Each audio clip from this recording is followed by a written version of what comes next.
할텐서울 복음방송 주안의 하나 4부 시작합니다. 주안의 하나 4부는 믿음의 기초적인 개념들을 배우는 할텐서울 복음방송 신앙교실과 성경 속 단어들의 의미를 정리하는 오늘의 성경 단어, 은혜의 설교, 그리고 성경 66권의 배경을 간략히 설명해 드리는 성경 산책이 준비되어 있습니다. 먼저 신앙의 기초를 세워나가는 할텐서울 복음방송 신앙교실로 이어집니다.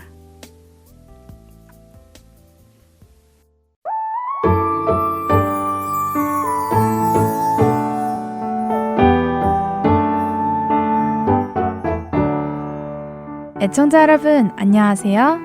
하텐서울 복음방송 신앙교실 진행의 정다은입니다. 네, 안녕하세요. 민경훈입니다. 지난 시간 우리는 예수님께서 십자가 위에서 스스로 목숨을 거두시기 전에 다 이루었다 라고 하신 말씀이 무슨 의미인지에 대해 나누었습니다. 네, 다 이루었다라는 말씀은 끝남을 의미하기도 했지만 끝남과 동시에 그 다음 단계로의 시작으로 이어지는 의미가 있다고 나누었지요. 네, 기억납니다. 다음 단계를 이어서 하기 전에 우선 우리가 가장 먼저 해야 하는 일은 하나님께서 보내신 이를 믿는 것, 바로 예수 그리스도를 믿고 그분과 교제 나누며 믿음을 키워나가는 일이 먼저라고 나누었습니다. 네, 그리고 그렇게 예수님을 향한 믿음을 가지는 것은 홀로 할 수 있는 일이 아니고 누군가의 도움이 필요하다고 했습니다. 혹시 어떤 도움인지 한 주간 생각해 보셨나요? 네, 우선 저는 성령님이 가장 먼저 떠올랐고요. 교회 공동체의 도움, 그리고 성경이 필요하다고 생각했습니다. 네, 맞습니다. 우리 그리스도인은 홀로 신앙생활을 해나갈 수 없습니다. 믿음이 생기는 것부터 믿음이 자라는 것은 성경과 성령님의 도우심, 그리고 공동체가 꼭 필요하지요. 네, 맞아요. 코로나 이후 인터넷 예배로 홀로 믿음을 이어나가고 계신 분들이 많지만 서로 믿음을 격려하고 위로하고 함께 성경 읽고 기도하는 공동체가 있어야 할 것 같습니다. 그런데 성경과 공동체는 눈으로 보이는 실제적인 모습이 있기 때문에 실질적으로 와닿는데요. 성령님은 조금 어려운 진리 같아요. 네, 어렵게 느껴지기도 하지요. 저를 비롯하여 많은 분들도 공감하실 것 같아요. 먼저 다한 자매님은 어떤 부분이 어려우신가요? 먼저 제 안에 성령님이 계시는지 안 계시는지 잘 느껴지지 않을 때가 있어요. 아, 그렇죠. 어느 날은 성령님이 내 안에 계셔서 누군가를 향해 기도하라는 마음을 주시는 것 같을 때도 있고, 또 어느 날은 성경을 읽어도 집중도 안 되고 기도를 해도 집중이 안 되는 날도 있어서 내 안에 성령님이 잠시 외출하셨을까 하는 절망이 들 때도 있습니다. 그럼 우리 함께 말씀을 통해 성령님에 대해서 알아가 보겠습니다. 방금 나눈 것처럼 성령님에 대해서는 다소 생소한 분들이 계실 것 같은데요. 성령님에 관한 많은 지식과 정보들이 있지만 분별해서 잘 받아들여야 하기 때문에 꼭 기도하시며 믿을 만한 공동체와 함께 배워나가시기를 권면드립니다. 자, 먼저 성령님은 성경에 언제부터 등장하시나요? 언제부터요? 네. 구약에서도 하나님의 영이라는 말씀이 종종 등장하잖아요. 그렇죠. 아마 창세기 아닐까요? 네, 맞습니다. 창세기입니다. 어디인지 함께 읽어보겠습니다. 창세기 1장 1절과 2절을 읽어주세요. 네, 창세기 1장 1절과 2절입니다. 태초에 하나님이 천지를 창조하시니라. 땅이 혼돈하고 공허하며 흑암이 깊음 위에 있고 하나님의 영은 수면 위에 운행하시니라. 여기서 하나님의 영이라는 말씀이 있네요. 네, 바로 하나님의 영이 성령님이시지요. 성령님은 영의 존재이시기 때문에 설명하기에는 조금 조심스러운 부분이 있지만 우리가 분명히 알아야 할 것은 하나님과 예수님, 성령님은 함께 일하시는 분이며 태초부터 함께 계셨다는 것입니다. 또 창세기 1장 26절에 우리의 형상을 따라 우리의 모양대로 우리가 사람을 만들고 라고 말씀하시는데요. 여기서 우리가 누구인가 하는 신학적 해석은 참 많습니다. 그러나 많은 신학자들이 여기에서의 우리는 삼위일체의 하나님을 의미한다라고 설명하지요.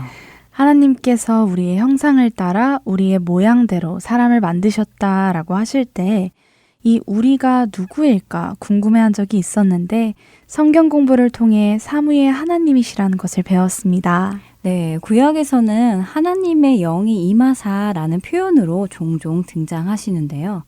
그런데 이때는 하나님께서 특별히 선택하신 사람들에게 종종 임하셨습니다. 모든 사람이 성령님의 역사하심을 경험한 것은 아니었죠. 그런데 신약시대에 와서 예수님께서 성령님을 직접 주시는데요. 언제였나요? 오순절 날이죠. 많은 분들이 그렇게 생각하시는데요. 오순절은 사실 성령님의 능력이 임하신 날이라고 보는 것이 옳습니다. 복음서에 보면 오순절 이전에 예수님께서 직접 성령님을 제자들에게 주시는 장면이 있습니다. 예수님은 십자가에서 죽으시고 3일 뒤에 부활하셔서 제자들 앞에 나타나셨지요. 바로 그때입니다. 그 부분을 같이 읽어보겠습니다. 요한복음 20장 19절부터 22절의 말씀입니다. 네, 요한복음 20장 19절부터 읽습니다. 이날 곧 안식 후 첫날 저녁 때에 제자들이 유대인들을 두려워하여 모인 곳에 문들을 닫았더니 예수께서 오사 가운데 서서 이르시되 너희에게 평강이 있을지어다. 이 말씀을 하시고 손과 옆구리를 보이시니 제자들이 주를 보고 기뻐하더라. 예수께서 또 이르시되 너희에게 평강이 있을지어다. 아버지께서 나를 보내신 것 같이 나도 너희를 보내노라. 이 말씀을 하시고 그들을 향하사 숨을 내쉬며 이르시되 성령을 받으라. 자, 이때 하나님의 영이신 성령님을 제자들이 받게 됩니다. 오, 그렇군요. 오순절 이전에 이미 예수님께서 제자들에게 성령을 받으라고 불어넣어 주셨네요. 네. 그런데요, 결국 성령님은 예수님이 죽으시고 부활하신 뒤에 우리에게 오셨는데 그 전에는 왜 안 되었을까요? 말씀하신 것처럼 구약에는 몇몇 사람에게만 잠시 동안만 임하고는 하실 일을 마치시고는 떠나셨잖아요. 네, 아주 좋은 질문입니다. 구약에서도 성령님을 주셨으면 어땠을까요? 또 예수님 이전에 미리 성령님을 주셨으면 좋았을 텐데 왜 신약에 와서 주셨을까요? 그러게요. 그런데 또 막상 생각해보니 아마도 성령님이 우리 안에 거할 수 없으셨기 때문이 아닐까요? 예수님 오시기 전에는 죄가 해결될 수 없었으니까요. 네, 맞습니다. 바로 우리 죄가 해결되지 않았기 때문입니다. 우리는 몇 주 전에 거룩하신 하나님에 대해 나누었습니다. 거룩은 죄로부터 분리된 죄와 함께할 수 없는 하나님의 성품 중 하나라고 나누었지요. 성령님도 하나님이시기 때문에 죄가 가득한 우리 안에 거룩하신 성령님께서 거하실 수 없었습니다. 죄가 해결되지 않은 죄인인 상태였기 때문에 성령님을 받을 수 없었지만 이제는 예수님께서 십자가에서 죄를 해결하시고 죄의 값을 우리 대신 치르시고 다시 부활하셨기 때문에 우리에게 성령님을 보내주시고 우리 안에 함께 거할 수 있게 하신 것이군요. 네, 맞습니다. 성령님 역시 하나님과 동등한 본체이시며 동일한 성품을 가진 분이십니다. 때문에 죄가 해결되지 않는 한 하나님은 우리 안에 살아 계실 수 없었지요. 그러나 이제는 죄의 값을 치루어 주시고 다시 부활하셨기 때문에 우리는 죄인이 아닌 의인이 되었습니다. 이제는 성령님이 거하실 수 있는 거룩한 성도가 된 것이지요. 그렇군요. 그런데 참 감동적인 말씀인데도 솔직히 굉장히 와 하면서 와닿지는 않아요.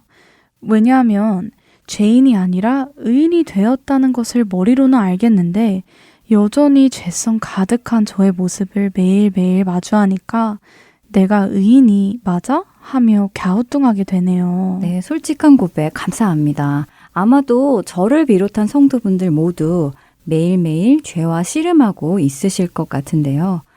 때문에 죄인이라는 표현이 더 가깝지 의인이라는 표현은 어색하게만 느껴질 수 있습니다. 하지만 이렇게 씨름할 수 있는 것, 죄가 죄라는 것을 인식할 수 있는 것, 이것이 바로 성령님이 우리 안에 있다라는 증거가 되기도 합니다. 아, 생각의 전환이군요. 전에는 같은 행동을 해도 죄라고 느껴지지 않았는데 이제는 죄라고 느껴지기 때문에 싸움이 있는 것이군요. 네, 그렇죠. 왜 계속 죄를 지을까라는 표현보다는 이제는 죄가 무엇인지 그 죄들이 보이기 시작하네요 라는 표현이 더 알맞을 것입니다. 그럼 죄가 죄라는 것을 깨닫는 것이 성령님의 도우심이라는 것인가요? 네, 맞습니다. 그것이 예수님께서 말씀하신 성령님께서 하시는 일입니다. 먼저는 죄가 죄인 것을 깨닫게 하시고 그렇게 우리 자신 안에 숨어있는 죄들을 보게 되어야 예수님의 필요성을 깨닫고 예수님을 찾고 예수님의 그 은혜에 감사하고 그렇게 예수님에 대한 믿음을 시작할 수 있기 때문이지요. 아, 그렇군요. 예수님이 나의 구주가 되셔야 하는 그 필요성을 느끼기 위해서는 먼저 내가 얼마나 죄인인지를 깨달아야 한다는 말씀이군요. 네, 그렇죠. 성령님께서 우리 안에 살아계셔서 하시는 일은 많은데요. 차근차근 알아보겠습니다. 먼저 방금 나눈 것처럼 죄가 죄라는 것을 알게 해주십니다. 요한복음 16장 8절과 9절을 읽어주세요. 네, 그가 와서 죄에 대하여, 의에 대하여, 심판에 대하여 세상을 책망하시리라. 죄에 대하여라 함은 그들이 나를 믿지 아니하며 성령님이 오시면 죄에 대해 그리고 의에 대해 그리고 심판에 대해 세상을 책망하신다고 하시네요. 이게 무슨 말씀이죠? 네, 우선 여기서 책망하신다는 것은 단순히 혼내시는 것이 아니라 우리 마음의 눈을 뜨게 하셔서 무엇이 잘못되었는지 깨닫게 하신다는 의미인데요. 다시 말해 우리가 하나님과 멀어져 있다는 사실을 깨닫게 하시고 우리 스스로는 해결할 수 없는 죄의 문제를 인정할 수 있도록 도와주십니다. 거울을 비추어 얼굴에 얼룩을 보게 하시는 것과 같은 모습이지요. 그렇군요. 무엇이 잘못되었는지 깨달아야 돌이킬 수 있고 하나님께 도움을 요청할 수 있기 때문이군요. 마치 자신이 아픈 것을 아는 사람이 의사를 찾는 것처럼요. 네, 그리고 성령님은 이렇게 우리를 깨닫게 하시는 일 외에도 진리를 가르쳐 주시고 그 진리를 기억나게 하십니다. 또 우리를 위해 기도해 주시며 도움을 주시는 분이기도 하지요. 그래서 예수님은 이렇게 말씀하십니다. 요한복음 16장 7절을 읽어주세요. 네, 그러나 내가 너희에게 실상을 말하노니 내가 떠나가는 것이 너희에게 유익이라. 내가 떠나가지 아니하면 보혜사가 너희에게로 오시지 아니할 것이요. 가면 내가 그를 너희에게로 보내리니. 성령님을 보혜사라고 말씀하시네요. 보혜사라는 단어도 잘 사용하지 않아서 바로 이해가 되지는 않아요. 무슨 뜻이에요? 네, 보혜사라는 말도 우리가 일상생활에서는 잘 사용하지 않는 단어죠. 우선 한자어를 살펴보겠습니다. 지키다, 보호하다를 뜻하는 지킬 보, 은혜해, 스승사라는 단어 조합으로 우리를 보호하시고 은혜를 베푸시며 진리를 가르치시는 분이라는 뜻입니다. 오, 그런 뜻이 보혜사였군요. 네, 그리고 보혜사의 어원적 의미는 곁으로 부름을 받은 자라는 의미로 누군가 공경에 처했을 때 그를 돕기 위해 바로 옆으로 달려와주는 존재를 뜻한다고 합니다. 우와, 너무 스윗한 뜻이네요. 갑자기 마음이 너무 따뜻해집니다. 네, 그렇죠. 보혜사 성령님이 제 안에 계시다는 것이 너무 든든해요. 네, 정말 든든합니다. 저 역시 너무 좋아하는 단어인데요. 그래서 지난 시간에 나눈 것처럼 우리가 예수님을 믿는 일을 하기 위해서는 성령님의 도우심이 필요합니다. 믿음이 연약할 때, 죄로 인해 마음이 절망스러울 때, 예수님과 깊은 교제를 나누기 어려울 때 등 성령님께 도우심을 구하며 예수님을 향한 믿음을 세워나가는 것입니다. 그렇군요. 예수님께서 십자가에서 돌아가시고 이제 그 후에 일을 우리가 이어서 해나가야 한다고 나누었잖아요. 네. 성령님의 도우심으로 그 이후의 일을 해나가야 한다는 것이군요. 그렇죠. 그래서 성령님이 꼭 오셨어야 했고요. 네, 맞습니다. 사실 우리가 예수 그리스도를 따르는 삶, 예수님을 믿는 삶, 예수님을 드러내는 삶을 사는 것, 그리고 빌립보서 2장 12절의 말씀처럼 우리의 구원을 두렵고 떨림으로 이루어 나가야 할 때 성령님의 도우심 없이는 어렵습니다. 그렇네요. 성령님의 도우심을 적극적으로 구해보고 싶은 마음이 듭니다. 조금 기도하다가 에이, 잘 되겠지 하고 넘기기도 하고 시간이 해결해 줄 거야 하면서 기도를 게을리 한 적도 있었습니다. 또 성경 읽기나 성경 공부 등 성령님의 도우심과 함께 해놔야 할 것 같네요. 네, 맞습니다. 성령님의 도우심이 필요하다는 것을 느끼는 것부터 믿음을 세워나가는 시작을 한 것이지요. 다음 주에도 성령님과 성도의 삶에 대해 나눠보겠습니다. 네, 그럼 저희는 오늘 여기에서 마치고 다음 시간에 찾아뵙겠습니다. 안녕히 계세요. 네, 다음 시간에 뵙겠습니다. 안녕히 계세요.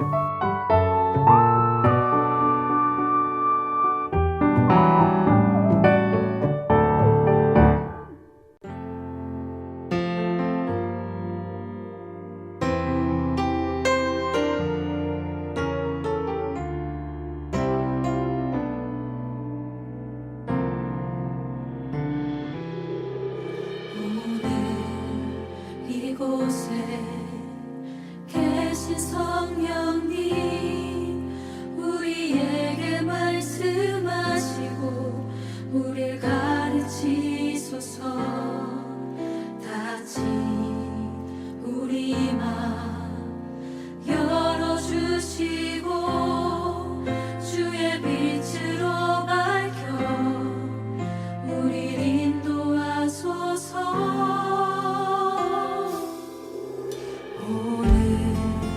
이곳에 계신 성령님 우리에게 말씀하시고 우리 가르치소서. 다진 우리 맘 열어주시고 주의 빛으로 밝혀 우리 인도하소서.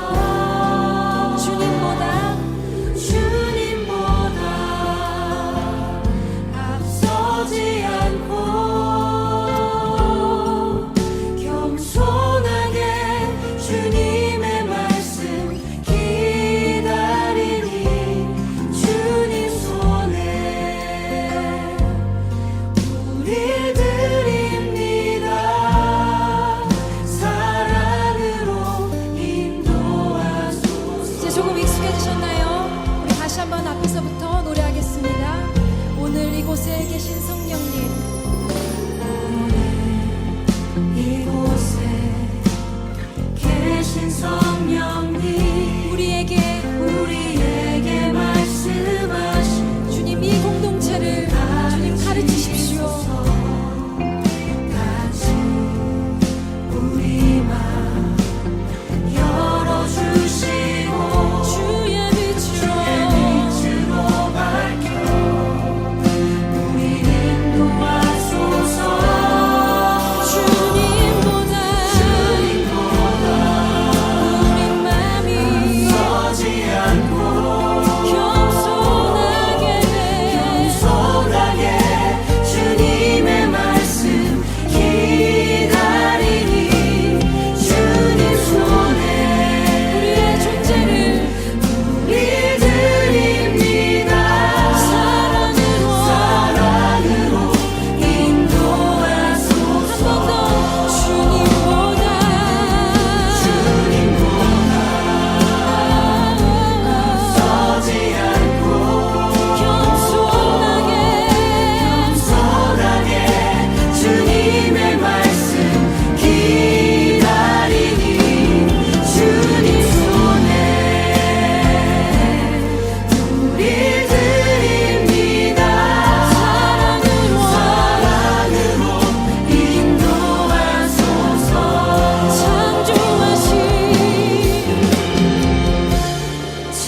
창조하신 모습 떠난 우리를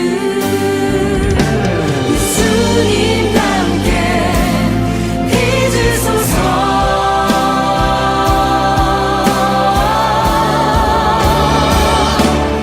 주님보다 앞서지 않고 겸손하게 주님의 말씀 기다리니 주님 손에 우리 삶을 드립니다. 사랑으로 인도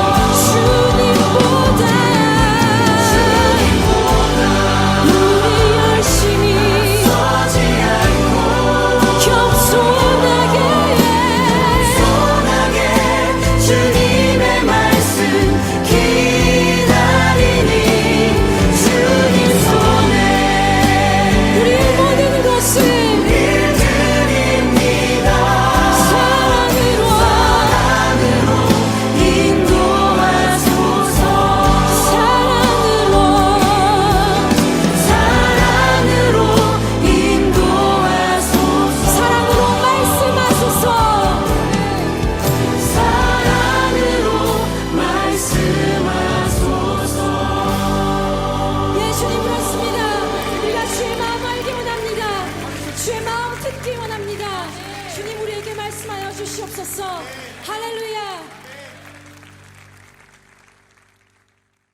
오늘의 성경 단어로 이어집니다.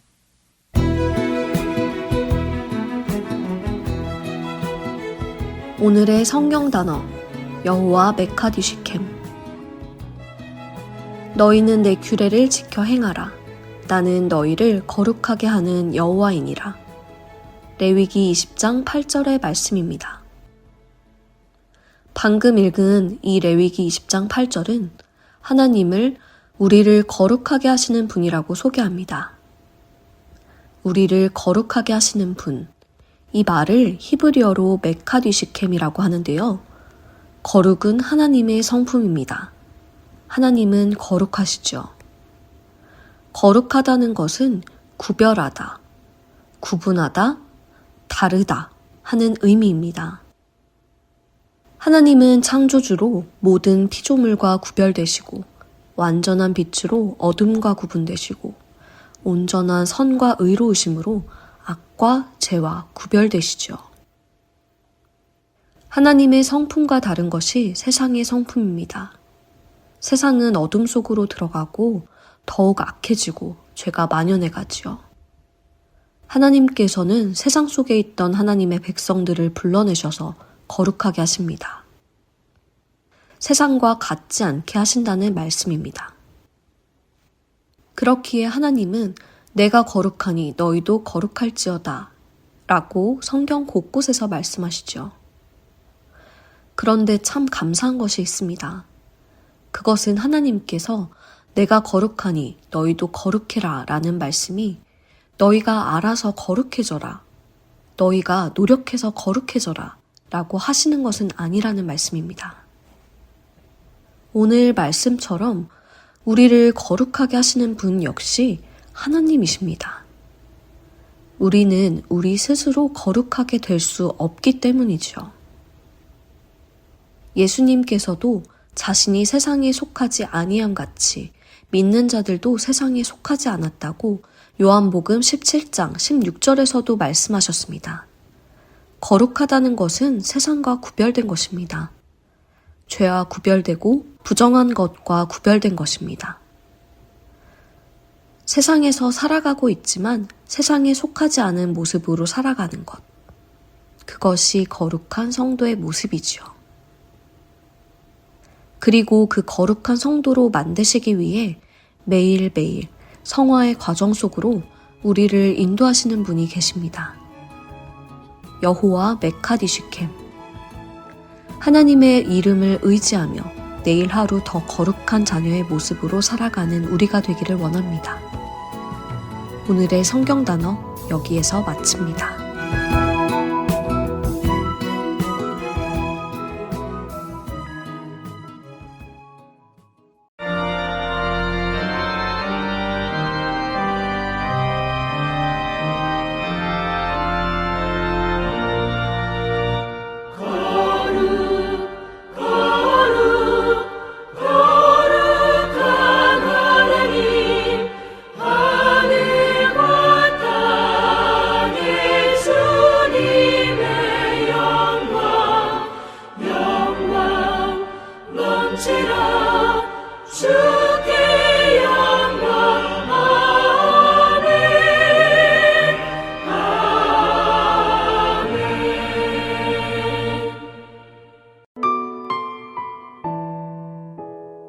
지역 마켓 및 여러 가지 한인업소는 복음을 전할 수 있는 선교의 좋은 통로입니다. 매사추세츠주에는 한인들이 2만 3천 명 정도 살고 있다고 합니다. 현재 매사추세츠주에는 하트앤서울 복음방송 CD가 배치되어 있는 한인 마켓이 없습니다. 이 지역에 위치한 H마트 벌링턴 또는 H마트 캠브리지에 저희 CD를 놓아주시고 관리해 주실 동역자를 찾습니다. 매주 혹은 한 달에 2번 정도 방문하여 CD를 배치해 주실 수 있는 분은 연락 주시기 바랍니다. 사무실 전화번호는 602-866-8999입니다.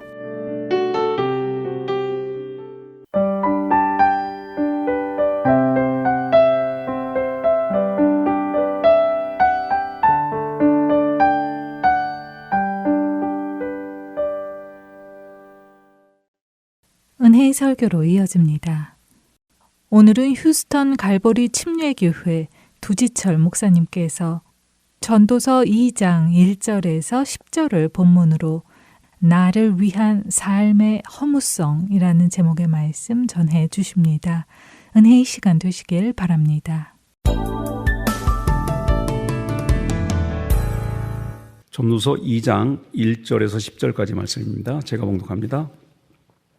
나는 내 마음에 이르기를 자 내가 시험 삼아 너를 즐겁게 하리니 너는 낙을 누리라 하였으나 보라 이것도 헛되도다. 내가 웃음에 관하여 말하여 이르기를 그것은 미친 것이라 하였고 희락에 대하여 이르기를 이것이 무슨 소용이 있는가 하였노라. 내가 내 마음으로 깊이 생각하기를 내가 어떻게 하여야 내 마음을 지혜로 다스리면서 술로 내 육신을 즐겁게 할까? 또 내가 어떻게 하여야 천하의 인생들이 그들의 인생을 살아가는 동안 어떤 것이 선한 일인지를 알아볼 때까지 내 어리석음을 꼭 붙잡아 둘까 하여 나의 사업을 크게 하였노라. 내가 나를 위하여 집들을 짓고 포도원을 일구며 여러 동산과 과원을 만들고 그 가운데 각종 과목을 심었으며 나를 위하여 수목을 기르는 삼림에 물을 주기 위하여 못들을 팠으며 남녀노비들을 사기도 하였고 나를 위하여 집에서 종들을 낳기도 하였으며 나보다 먼저 예루살렘에 있던 모든 자들보다도 내가 소와 양떼의 소유를 더 많이 가졌으며 은, 금과 왕들이 소유한 보배와 여러 지방의 보배를 나를 위하여 쌓고 또 노래하는 남녀들과 인생들이 기뻐하는 첩첩들을 많이 두었노라. 내가 이것이 창성하여 나보다 먼저 예루살렘에 있던 모든 자들보다 더 창성하니 내 지혜도 내게 여전하노라 하도다. 무엇이든지 내 눈이 원하는 것을 내가 금하지 아니하며 무엇이든지 내 마음이 즐거워하는 것을 내가 막지 아니하였으니 이는 나의 모든 수고를 내 마음이 기뻐하였음이라. 이것이 나의 모든 수고로 말미암아 얻은 몫이로다. 아멘. 자, 저희가 계속해서 전도서의 말씀을 묵상하고 있는데 전도서는 자칫 굉장히 염세적이고 비관적인 세계관을 우리에게 표현하는 것처럼 느껴집니다. 헛되다라는 말이 반복적으로 등장하고요. 그래서 그 표현만을 보면은 참 인생 덧없다, 헛되다라는 생각을 할 수밖에 없습니다. 그런데 이런 헛되다라는 고백 가운데 머물지 않고 어떻게 하면 그 헛됨을 극복할 수 있느냐라는 대까지 우리를 이끌어가는 것이 전도서의 말씀입니다. 사실 1장에서 저희가 살펴본 내용을 보면은 솔로몬이죠. 예루살렘의 왕, 전도자 솔로몬.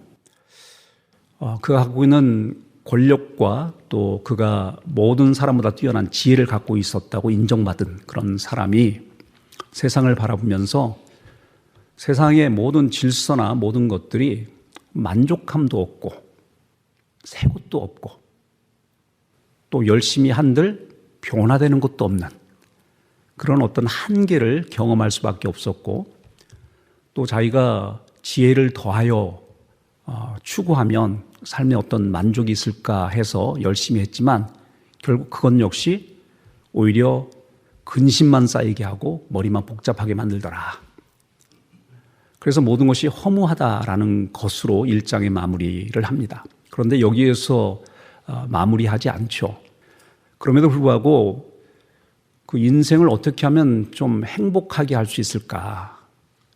다른 사람들은 인생을 행복하기 위해서 무엇을 추구하는가라는 것을 살피면서 나도 내가 갖고 있는 능력과 권력과 힘을 가지고 이러한 것들을 추구해 보았다라고 말하는 것이 2장의 말씀입니다.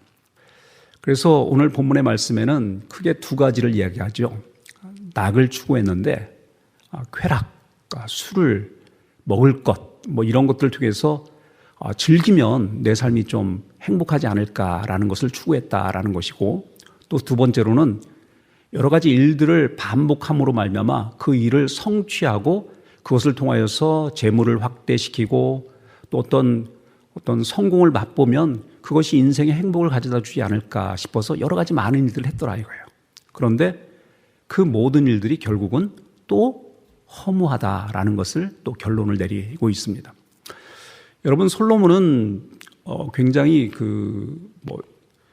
그때만 해도 이스라엘의 역사 속에서 솔로몬 시대처럼 그렇게 부강한 상태가 없었습니다. 물론 다윗 왕도 굉장히 나라를 더 확장시켰지만 다윗 왕이 그 확장시켜 놓은 거기에 더하여 더 많은 땅들을 정복했기 때문에, 그리고 또 정복되어진 땅에서 들어오는 세금만 해도 엄청납니다. 그래서 열왕기서에 보면은 솔로몬 왕이 한 해에 거둬들인 세금이 금으로 666달란트라고 합니다. 금으로 666이라고 그래요. 그래서 666이면 그 금이 666달란트면 어마어마한 숫자입니다. 그래서 그런 것들을 이제 세금으로 받아들였고, 또 나라도 부강했고, 또 지혜도 있어서 참 아무튼 못할 것이 없는 그런 상태에서 정말 누리고 싶은 걸 다 누려봤다라는 것을 이야기합니다.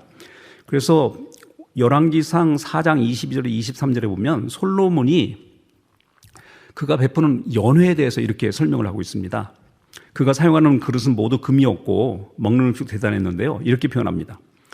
솔로몬의 1인분 식품은 가는 가루가 30석이요, 굵은 밀가루가 60석이요, 살진 소가 10이요, 초장이 소가 20이요, 양이 100이며 그 외에 숫사슴과 노루와 암사슴과 살찐 새들이었다. 이게 솔로몬이 하루에 먹는 양입니다. 물론 이제 혼자 먹진 않았겠죠. 많은 사람들을 이렇게 초청해서 화려한 그 잔치를 매일마다 이 정도의 그 소비를 해가면서 했다라는 겁니다. 그러니까 그 어떤 삶의 풍성함을 저희가 충분히 기억할 수 있죠. 끼니 때마다 이 정도의 엄청난 것들을 가지고 식탁을 준비하고 그것을 즐기는 그런 모습이 성경에 기록되어 있습니다. 쾌락을 위해서 또 여자들을 많이 두었죠. 처천만 천이죠. 오늘 그 마지막 10절 말씀에 보니까 뭐라고 표현했냐면, 무엇이든지 내 눈이 원하는 것을 내가 금하지 아니하였다. 무엇이든지 내 마음이 즐거워하는 것을 내가 막지 아니하였고, 이는 나의 모든 수고를 내 마음이 기뻐하였음이라. 이것이 나의 모든 수고로 말미암아 얻은 몫이로다. 지금 내가 누리고 있는 것은 내가 애쓰고 수고해서 얻은 결과예요. 그래서 나는 누릴 자격이 있고 충분히 누려야 한다고 생각하는 겁니다. 이게 솔로몬이 지금 고백하고 있는 그런 내용입니다. 여러분, 그런데 이렇게 먹고 낙을 즐기면 그 삶이 행복할까요? 그렇지 않습니다. 저도 많이 먹어본 사람입니다. 그런데 먹고 나면요, 또 허탈합니다. 그리고 먹고 나서 비워지는 곳은 또 다른 공허로 가득 찹니다. 그래서 항상 더 갈증을 일으키게 만드는 것이 그러한 낙을 추구하고 또 우리가 추구하는 모든 쾌락이나 뭐 이런 것들입니다. 세상적인 쾌락은 중독성이 있죠. 여러분, 중독에서 제일 큰 중독이 뭐냐면 마약 중독이죠. 처음에는 그것이 자기를 좀 채워줄 거라고 생각을 하고 시작을 했다가 결국은 거기에 완전히 빠져버리고 해도 허기지는 그런 상태로 빠지는 것이 바로 그러한 중독 증세 아니겠습니까? 낙을 추구하는 것도 마찬가지입니다. 이것이 나의 삶을 잠깐 만족시킬 수 있을까라는 기대를 가지고 시작했지만 결국 그것은 또 다른 허탈감으로 우리를 인도하고 또 다른 갈증과 또 다른 불만족으로 우리의 삶을 인도한다는 겁니다. 그래서 솔로몬도 마찬가지로 그렇게 추구해 봤으나 그건 역시 별것 아니더라, 허무하더라 라는 결론을 내릴 수밖에 없습니다. 그 다음에 솔로몬이 추구한 것이 뭐냐면 열심히 사는 겁니다. 무엇인가 열심히 해서 성공적인 삶을 살아내겠다, 무엇인가 열매를 맺겠다, 그리고 그 열심히 한 것의 결과로 내가 물질을 더욱더 많이 얻고 많이 내 삶의 어떤 범위나 이런 것들을 확대시키겠다라는 의지를 가지고 또 열심히 살아가죠. 그래서 오늘 본문에도 보니까 뭐라고 표현하느냐면 나의 사업을 크게 하였노라 라고 말하죠. 내가 나를 위하여 집들을 짓고 포도원을 일구며 여러 동산과 과원을 만들고 그 가운데 각종 과목을 심었으며. 자, 여러분, 성전을 짓는데 7년이 걸리죠. 그리고 자기의 왕국을 짓는데 13년이 걸립니다. 그러니까 엄청난 재물을 갖다 바치고 또 그걸 확대해서 엄청난 규모의 왕궁을 지었다는 얘기입니다. 그리고 정원도 꾸미고 정원에 나무도 심고 또 나무가 자라기 위해서 가운데 또 연못도 만들고 연못에서 물을 공급해야 또 과목이 잘 자라니까 이런 방식으로 했고, 그래서 뭐 남녀노비들을 사기도 했고 종들을 낳기도 했고 모든 자보다 내가 소와 양떼의 소유를 더 많이 가졌고 은, 금과 왕들이 소유한 보배와 여러 지방의 보배를 나를 위하여 쌓고 그리고 처처들도 많이 두었고, 다른 어떤 사람보다 성공한 인생이라고 충분히 치부할 수 있을 정도의 성공을 거둔 사람이 솔로몬이었습니다. 여러분, 우리도 솔로몬까지는 아니지만 우리 나름대로도 삶에 있어서 성공을 추구하죠. 여러분, 실패자로 사는 거 원치 않지 않습니까? 뭔가 다른 사람이 나에 대해서 야, 저 사람 성공한 사람이야 라고 칭찬받기를 원하는 삶을 추구하는 것이 다 우리들입니다. 그런데 그렇게 내가 추구한 것을 이루어내었다 한들 그것이 우리를 행복하게 하느냐? 물론 잠깐 동안의 만족과 기쁨은 있지만 이루고 난 다음에 오는 쏟아지는 허탈감을 또 우리는 경험합니다. 결국 거기도 아니더라라는 거예요. 그것도 아니더라. 여러분, 이것의 가장 중요한 이유가 뭔지 아세요?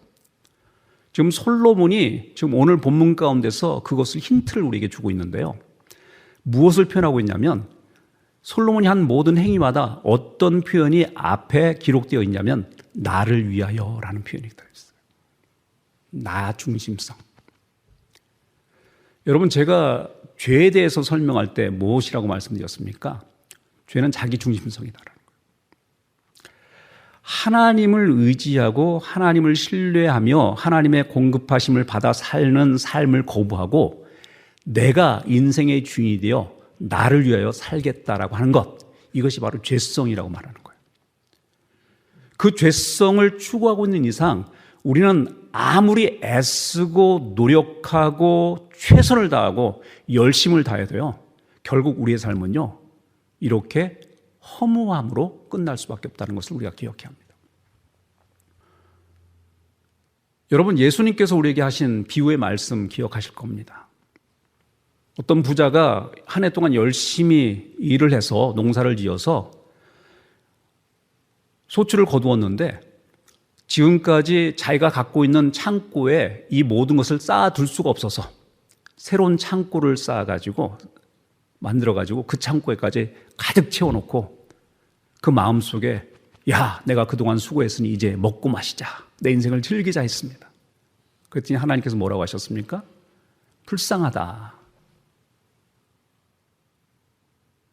너는 그렇게 네가 한 것을 네가 그렇게 즐길 수 있으라고 계획하고 그것을 자부할지 모르겠지만 오늘 밤에 내 영혼을 가져간다면 그게 무슨 의미가 있겠느냐. 이게 우리의 인생이란 말입니다. 근데 그 본문 가운데 강조되어지는 단어가 있어요. 나예요, 나. 나를 위하여 창고를 짓고 나를 위하여 쌓아두고 내가 먹고 마시리라. 나라는 표현이 반복적으로 등장해요. 똑같은 본문입니다. 똑같은 얘기예요.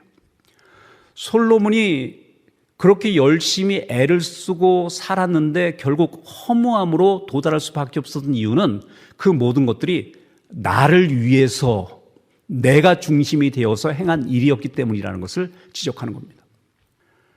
오늘 우리의 삶도 마찬가지입니다. 우리는 나름대로 내가 삶 속에서 나의 허물을 극복하기 위해서 내가 열심히 최선을 다하고 충성스럽게 살면 되지라고 생각할지 모르겠지만 여러분, 그것이 열심히 살면 그것을 끝입니까? 제가 여러 차례 말씀드리지 않습니까? 신앙생활을 해도요, 열심히 사는 것만으로 안 된다니까요. 아니요, 열심히 하는 것이 오히려 여러분을 하나님으로부터 더 멀게 할 수 있다니까요. 열심히 하는 것으로 만족해버리면 안 되는 겁니다. 어떤 목적과 어떤 태도를 가지고 삶을 살아가느냐가 중요한 것이지 열심히 살아가는 것 자체로 만족할 수 없다는 얘기입니다. 근데 우리는 다 내가 열심히 살았으니까 됐어라는 것을 끝내버립니다. 물론 신앙생활을 하다 보면은 하나님께서 우리를 향하신 뜻과 의지를 이해한다면 그 다음부터 자연스럽게 따라오는 것이 열심이에요. 그거는 맞습니다. 하나님께서 우리를 어떻게 사랑하시는지, 우리를 어떻게 인도하시는지를 우리가 확인하고 그 확신 가운데 살아가면요, 우리는 순간순간을 허비하고 낭비할 수 없어요. 그래서 우리는 열심히 살아갈 수밖에 없어요. 그런데 그렇게 결과되어진 열심과 내가 그저 열심히 살았다는 것 자체로 만족하는 것과는 다른 얘기입니다. 그 모든 것이 열심히 행했으나 결국 하나님이 아니라 나를 위한 것이었다면 어떤 열심이든 그것은 결국 우리를 허무로 이끌어갈 수밖에 없습니다. 지금 전도서의 말씀은 바로 그 말씀을 하고 있는 겁니다. 해 아래서의 삶, 하나님이 없는 삶, 자기 중심적인 삶, 삶의 목적이 자기인 삶, 이런 삶은 어떤 방식으로 애를 써도 결국 허무함에 빠질 수밖에 없다는 겁니다. 여러분, 저희가 잘 아는 그 해밍웨이라는 소설가가 쓴 그 노인과 바다라는 소설이 있지 않습니까? 거기에 샌디아고라는 노인이 하나 등장하고요. 이 노인이 배를 타고 나가서 낚시를 하는데, 고기를 잡는데 83일 동안 한 마리도 잡지 못합니다. 그러다가 84일째 되는 날 고기를, 엄청나게 큰 고기를 잡아요. 그래서는 막 악전고투 끝에 그 고기를 포획하는 데 성공을 하죠. 그래서는 그때부터 이제 다시 자기가 출발했던 항구로 돌아오는 길인데, 그때 수없이 많은 것들이 달려들어서 지금 이 고기를 뜯어먹죠. 그래서 결국 항구에 돌아왔는데 보니까 뼈만 남은, 고기만 남은 거예요. 그게 인생이더라라는 겁니다. 그게 인생이더라. 노인과 바다라는 소설이 그 노인의 인생은 참 열심히 했으니까 가치가 있다라는 메시지를 우리에게 주는 걸까요? 아무리 열심히 일하고 아무리 열심히 해봤자, 그래서 나름대로 자기가 원하고 자기가 목적하는 어떤 결과를 얻었다 한들 결국 남는 것은 아무것도 없는 허무더라. 그게 해밍웨이 소설이 우리에게 주고자 하는 가장 중요한 메시지입니다. 우리도 그래요. 우리도.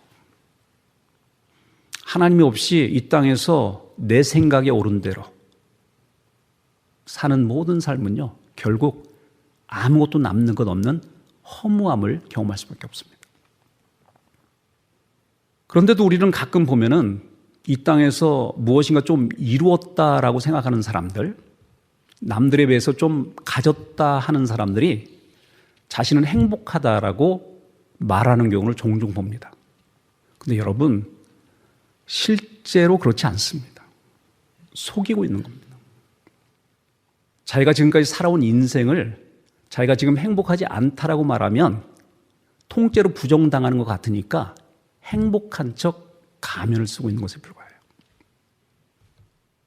우리는 많이 가지면, 내 삶 속에서 어떤 성취를 이뤄내면 내가 행복할 것이라는 신화를 가지고 살아가지만 막상 우리보다 더 많은 것을 이룬 사람들의 삶도 행복하지 않아요. 훨씬 어렵고 더 많은 삶의 질문들과 어려움들을 갖고 사는 사람들이 너무나 많습니다. 우리는 어디에서 행복을 추구하는지 아세요? 항상 비교의 대상을 놓고 행복을 추구합니다. 내가 저 사람보다 낫지라는 생각으로 나는 그래도 행복해.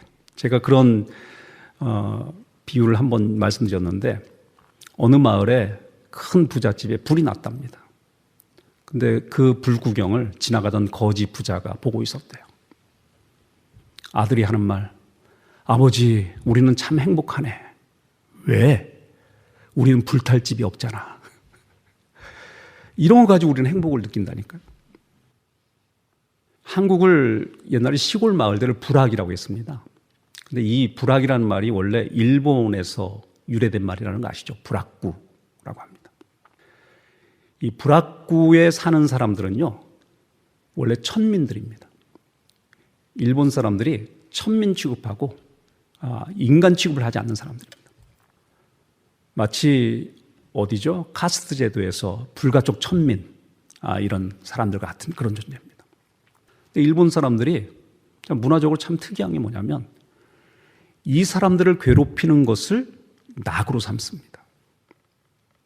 그러면서 그들은 그들과 자신을 구분하면서 자기는 그 불악구 사람이 아닌 것을 만족하고 행복해해요. 우리보다 못한 존재를 하나 점 찍어 놓고 그 사람을 미워하고 싫어하고 핍박하면서 그렇지 않은 내 모습에 오히려 행복을 느끼는 그런 어떤 시스템으로 자꾸 행복을 다른 사람의 비교를 통하여서 나는 그래도 행복한 사람이야 라는 식의 그런 태도를 갖도록 하기 위한 문화적 시스템이 바로 그러한 제도 아닙니까? 우리 역시 마찬가지예요. 주변에서 나보다 못한 사람의 불행을 보고서 나는 행복하네. 이게 얼마나 우스꽝스러운 얘기입니까? 그런데 우리는 그런 식의 행복을 추구하고 있다는 겁니다. 그것도 역시 헛것입니다. 그럼 우리는 어떻게 해야 하느냐? 어떻게 해야 우리는 참으로 행복할 수 있느냐? 이것을 우리가 질문할 수밖에 없지 않습니까? 제가 누차 말씀드리지 않습니까? 솔로몬이 그 놀라운 일들을 하면서 그럼에도 불구하고 결국 허무함을 경험할 수밖에 없었던 이유가 뭐냐면 그 모든 것의 동기와 목적이 나를 위하여서다. 해 아래서의 삶이었다라는 거 아니겠습니까? 그러면 그 허무함을 극복하기 위해서 우리에게 요구되는 것은 무엇이냐? 해 아래의 삶이 아니라 해 위에서의 삶을 추구하는 것이 아니겠느냐는 거예요. 그렇지 않습니까? 그래서 이사야 선지자가 이렇게 말합니다. 너희가 어찌하여 양식 아닌 것을 위하여 은을 달아주며 배부르게 못할 것을 위하여 수고하느냐? 나를 청종하라. 그래야면 너희가 좋은 것을 먹을 것이요 기름진 것으로 즐거움을 얻으리라. 이렇게 말합니다. 너희가 세상 가운데 너희 나름대로는 최선을 다하고 충성스럽게 살고 그것이 이루어지면 내 삶에 행복할 것이라고 생각했던 그 모든 것들을 이루었다 한들 그것도 너희를 배부르지 못하게 하는 것이다. 그런데 참으로 너희가 배부를 수 있는 것은 뭐냐면 하나님의 말씀에 청종하는 것이다. 그것이 너희를 배부르게 할 것이다 라고 말씀하고 있지 않습니까? 우리 인간은요, 영적인 동물입니다. 육신을 만족시켜서 우리에게 그것이 우리를 행복하게 하지 않습니다. 우리의 영이 하나님을 충만하지 않으면요, 우리 속에 결코 만족이 없습니다. 바로 그 삶의 자리까지 우리를 이끌어가는 것이 전도서인 겁니다. 여러분 지금 어떤 삶을 추구하십니까? 여러분 나름대로 최선을 다하겠죠. 가정을 위해서 또 자기가 세운 삶의 목적을 위하여서 나름대로 열심히 살면 이렇게 하면 이것만 이루면 내 삶이 행복할 것이다 라는 기대를 가지고 지금의 조금 힘들고 아픈 거 어려운 것들은 그래도 그 과정 속에서 어쩔 수 없이 우리가 지불해야 할 어떤 기회비용으로 생각하고 현재의 고통과 어려움들을 극복하면서 우리는 나름대로 추구해 나갑니다. 그런데 여러분 그것을 이루었다 한들 여러분은 행복할 것 같아요? 잠깐 동안은 그것이 흥분을 가져다주고 만족을 가져다 줄 수는 있습니다. 그걸 부정하는 건 아닙니다. 그런데요, 결국 더 큰 갈증이 와요. 우리는 하나님 안에서 외에는 그 갈증을 해결할 수 있는 방법이 없습니다. 내 중심적인 삶을 살고 나를 위한 삶을 사는 사람들은요, 끊임없는 갈증을 유발하는 삶을 사는 겁니다. 그런데 내 속에 내가 아닌 하나님으로 가득 채워질 때 비로소 우리는 모든 것에서 자유롭고 모든 것에 만족하며 모든 것에 기쁨을 누리는 삶으로 변화되어질 수 있다고 저는 믿습니다. 우리 모든 성도가 바른 차원에서 바른 방향성을 가지고 삶을 살아내어 모든 사람이 경험하고 있는 삶의 염세적 삶, 비관적 삶이 아니라 정말 우리를 행복하게 하는 삶, 그런 삶으로 인도되어지길 간절히 원합니다. 이 모든 것이 무의미하다는 것이 아닙니다. 하되 목적을 바로 하십시오. 열심히 살되 내가 무엇을 목적하며 열심히 살아야 하는가를 바로 세워나가야 할 것이고, 내가 무엇을 해야만, 어떻게 해야만 내 삶이 행복한지를 정확하게 이해하고 그 삶을 추구해 나가는 우리 모두의 삶이 되기를 간절히 축원합니다.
성경 66권 각 권의 배경을 배우는 시간입니다. 성경 산책 보내드립니다.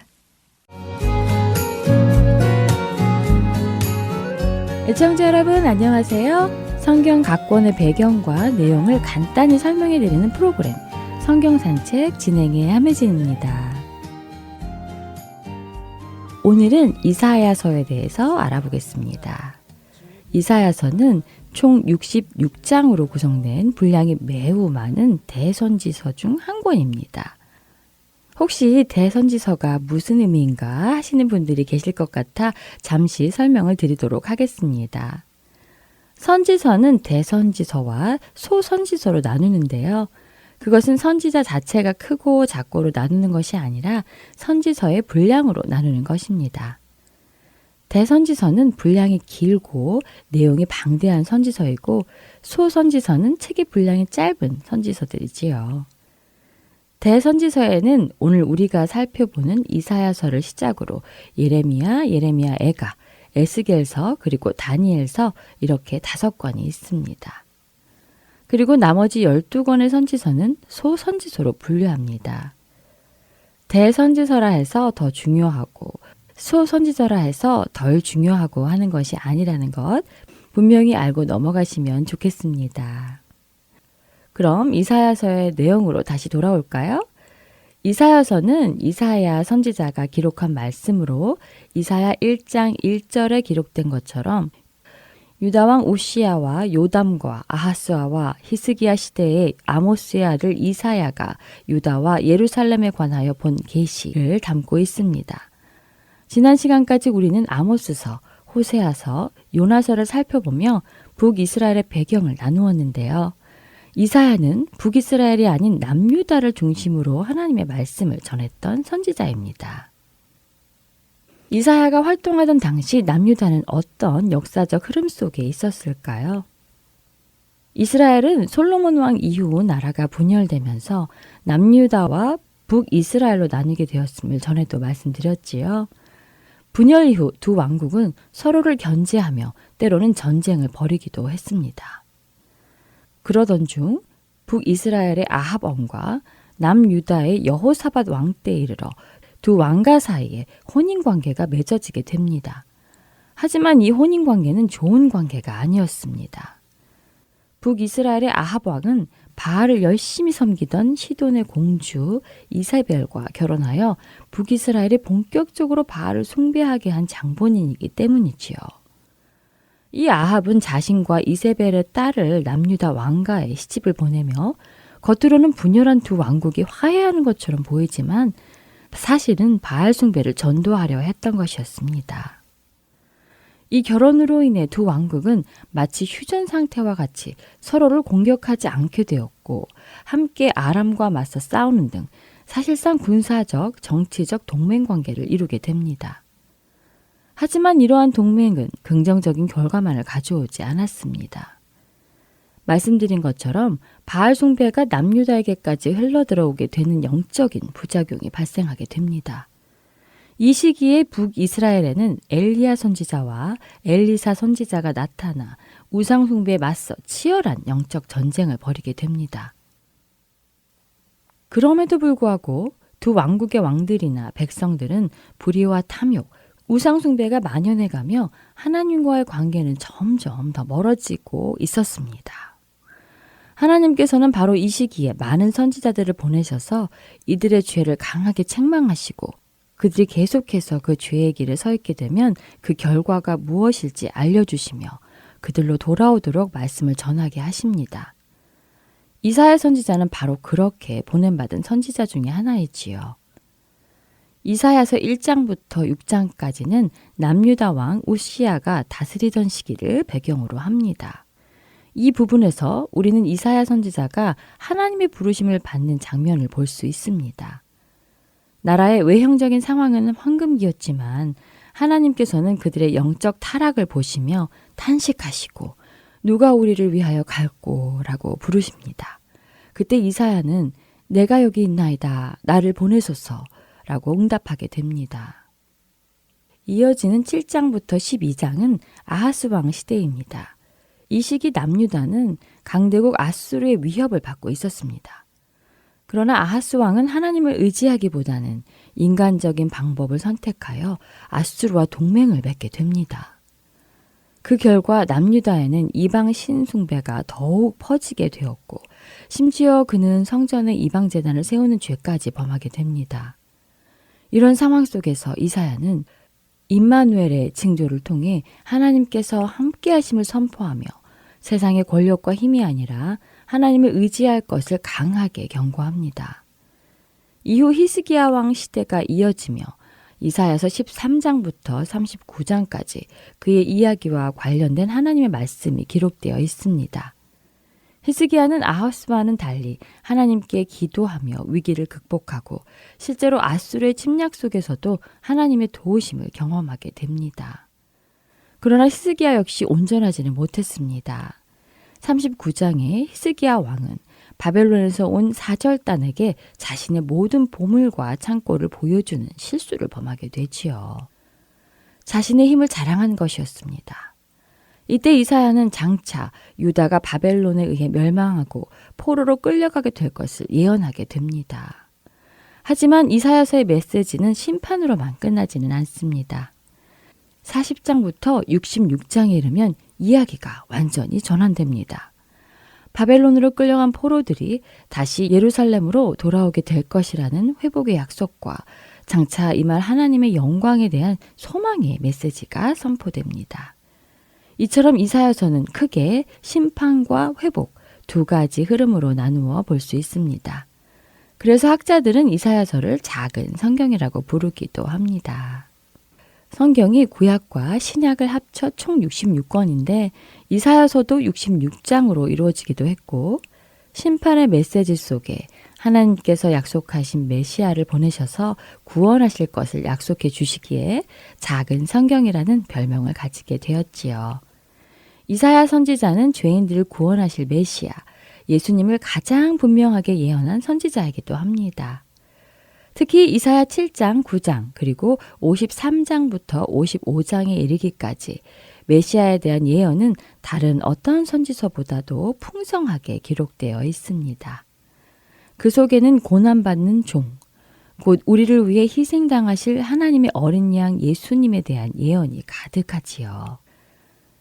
이사야 선지자는 우시야, 요담, 아하스, 히스기야 왕 시대에 걸쳐 약 50년이 넘는 기간 동안 하나님의 말씀을 전했습니다.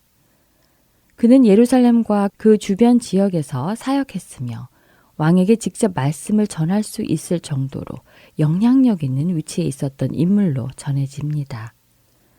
이사야서를 통해 우리는 남유다를 향한 하나님의 엄중한 경고와 동시에 결코 포기하지 않으시는 하나님의 깊은 긍휼을 함께 보게 됩니다. 이 말씀을 통해 하나님의 마음을 깊이 묵상해 보시고 또한 이사야서 속에 나타난 예수 그리스도에 대한 예언들을 찾아보는 큰 은혜도 함께 누리시기를 바랍니다. 성경 산책 여기에서 마칩니다.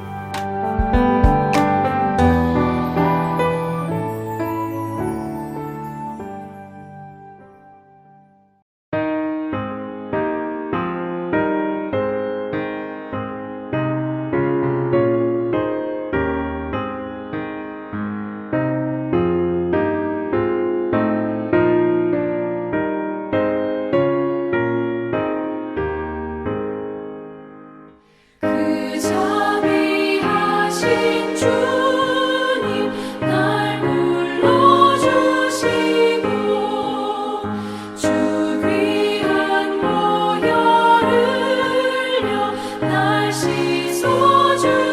씻어주시니 내 죄가 흉하여도 날 깨끗게 하사 그 귀한 보혈로서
좋으신 하나님께 매 순간 감사드리는 우리 모두가 되기를 바라며 오늘 순서 마치겠습니다.